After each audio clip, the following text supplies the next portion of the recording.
चले कलाम के पहले ही हफ्ते में ये इंटरेक्शन हमारी आपकी हो रही और हमारे साथ जैसे प्रदेश कांग्रेस कमेटी के यहाँ सीनियर खान साहब हैं, मंडू साहब है, चनी जी हैं, अब्दुल राफिक साहब हैं और इरफान रकीब साहब हैं। आज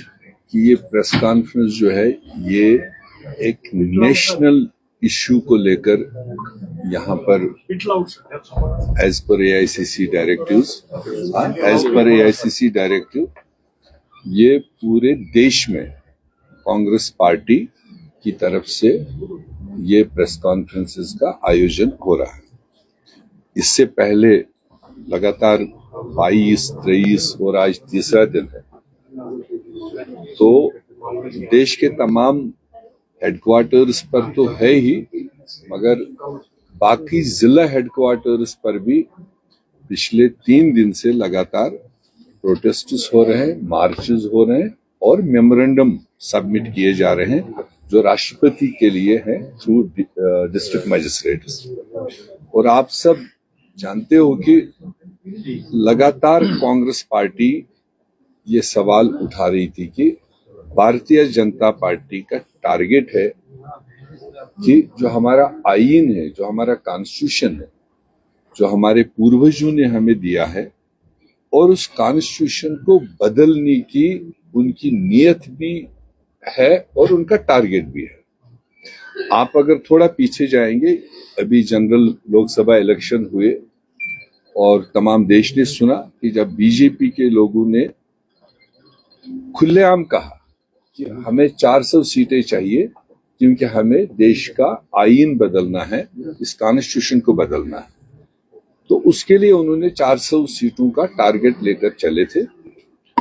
और वो कॉन्स्टिट्यूशन क्यों बदलना था, उसमें उनको एलर्जी क्या है? वो एलर्जी ये है कि इस आईन ने हमारे पसमानदा लोगों को, हमारे शेड्यूल कास्ट, शेड्यूल ट्राइब और अदर बैकवर्ड क्लासेस को कुछ रियायत दिए हैं ताकि वो भी बाकी समाज के साथ आगे बढ़े। वो जो कंसेशंस है, वो जो रिजर्वेशंस है, वो खत्म करने के टारगेट से वो जब और कोई रास्ता नहीं लगा तो इसलिए टारगेट उन्होंने किया है कि हमें 400 सीटें मिले और 2/3 मेजॉरिटी के साथ में, तभी हम इस काबिल होंगे कि हम उस कॉन्स्टिट्यूशन को जो भीमराव अंबेडकर साहब ने दिया है इस देश को, उनके साथ एक टीम ने दिया है, उसको कैसे बदल दो। तो थैंक गॉड देश समझ गया, पब्लिक समझ गया, 140 करोड़ लोग समझ गए उनकी नीयत। तो जनरल इलेक्शन में 400 तो दूर की बात है और देश ने उनको 240 पर लाकर खड़ा कर दिया। एक हिसाब से मुल्क के लोगों ने, नॉर्थ, साउथ, ईस्ट, वेस्ट, तमाम लोगों ने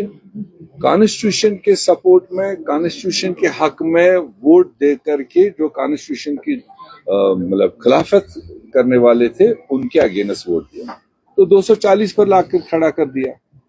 और एक हिसाब से उनको दिल्ली में सरकार बनाने के लायक ही नहीं बनाया कि कम से कम दिल्ली में सरकार बनाने के लिए 272 मेंबर की जरूरत होती है, तो 240 दे करके उनको आउट ऑफ गवर्नमेंट कर दिया। वो अलग का बात है, बदकिस्मती की बात है कि 2 जो बैसाखियां उसको मिली आंध्र प्रदेश से और बिहार से, कुछ अपने वेस्टेड इंटरेस्ट को लेकर, अपने कुछ कंडीशन को लेकर वो समर्थन में आए और वो फिर हमारे ऊपर बैठ गया, फिर डिक्टेट कर गया। मगर जो टारगेट उनका था, जो नियत उनकी थी, वो उनके दिल से अभी नहीं जा रही, जिसका आपको अभी हाल ही में 1 हफ्ता पहले लोकसभा और पार्लियामेंट में दिखाई दिया। इश्यू अपोजिशन का था, अडानी पर मामला है, उस पर बहस करो, देश में उसकी कार्रवाई हो। जो अमेरिकन एजेंसीज ने उसको इन्वेस्टिगेट करके जिन मामलों में पाया है वो हिंदुस्तान से कनेक्टेड है और हिंदुस्तान की सरकार को अपना कानूनी कार्रवाई करके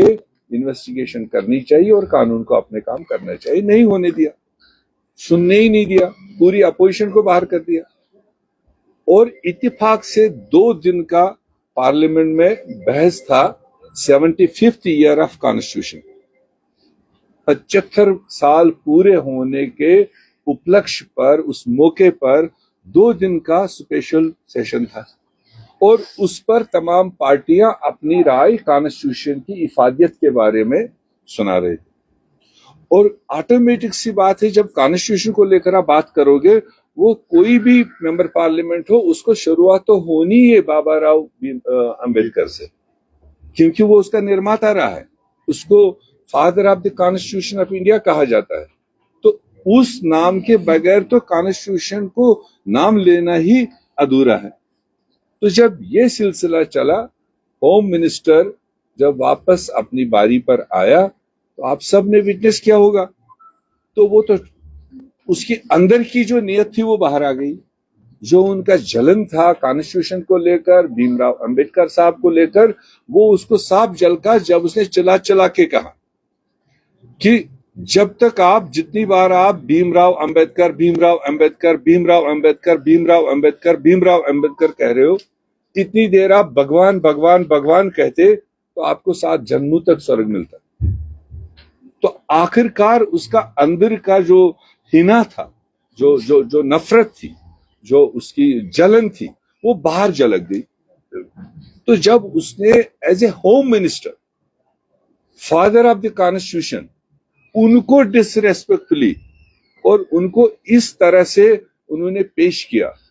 तो कॉमन सेंस की बात है, तो देश नहीं बख्शेगा, सो अपोजिशन भी नहीं बख्शेगा। सो कांग्रेस पार्टी की इनहेरिटेड ड्यूटी है, जिसने इस देश को आजादी दिलाने में रोल प्ले किया, जिसने इस कॉन्स्टिट्यूशन के निर्माता, उसमें 90% कांग्रेसियों का, उस वक्त के कांग्रेसियों का रोल रहा है। और अब जब आज का होम मिनिस्टर, जो हमारे नेता राहुल गांधी जी पूरे देश में चला चला के कह रहे थे, जो वो कॉन्स्टिट्यूशन दिखा दिखा के कह रहे थे, किसी माइका लाल की हिम्मत है इसके साथ छेड़ने की, देश नहीं बख्शेगा। और अल्टीमेटली वो बात साबित हुई कि कितना इनको नफरत इस चीज से है। तो वो कह गए और उसको लेकर के पूरा देश और पूरी कांग्रेस पार्टी, पूरा इंडिया गठबंधन इकट्ठे मिल करके तब से डिमांड कर रहे हैं कि होम मिनिस्टर को हक नहीं बनता है, अमित शाह को इस देश का होम मिनिस्टर रहने का कोई हक नहीं। क्योंकि जो होम मिनिस्टर की कुर्सी पर है, जिसको आईन का तहफ्फुज देना, आईन के तहत में देश को चलाना है, जब उसके मन में ही आईन और आईन बनाने वालों के खिलाफ इतना नफरत है, तो वो कैसे इंसाफ दे सकता है।